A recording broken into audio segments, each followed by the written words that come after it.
بہت سالوں پہلے کی بات ہے کہ میں نماز جنازہ پڑھ رہا تھا.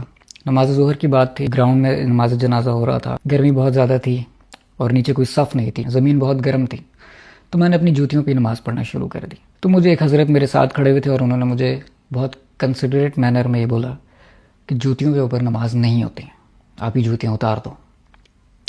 میں نے اتار دی. کچھ سال گزرتے ہیں. اس کے بعد میں صحیح بخاری میں حدیث 386 پڑھتا ہوں اور مجھے یہ پتہ چلتا ہے کہ آپ صلی اللہ علیہ وسلم نے فرمایا کہ جوتیوں میں نماز پڑھ لیا کرو اور پڑھا کرو, کیونکہ یہودی جوتیوں میں نماز نہیں پڑھتے, ان سے متشابہت نہ رکھو, تو تم جوتیوں میں نماز پڑھا کرو. ایک دفعہ آپ صلی اللہ علیہ وسلم نماز پڑھا رہے تھے جوتیوں کے سمیت. پیچھے صحابہ کرام نے بھی جوتیاں پہنی ہوئی تھیں.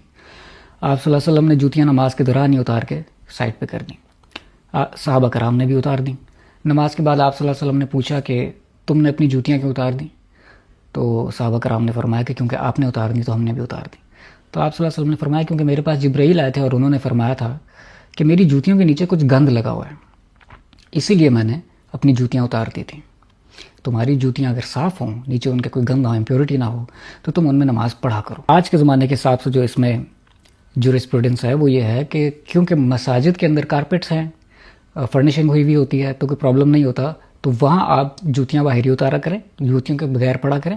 لیکن اگر آپ کسی گراؤنڈ میں ہیں, کسی پارک میں ہیں, کہیں بیچ پہ ہیں, کہیں فٹ پاتھ پہ ہیں, گرمی ہے, آپ نہیں پڑھ سکتے, تو پھر آپ جوتیوں میں نماز پڑھ سکتے ہیں. Thank you.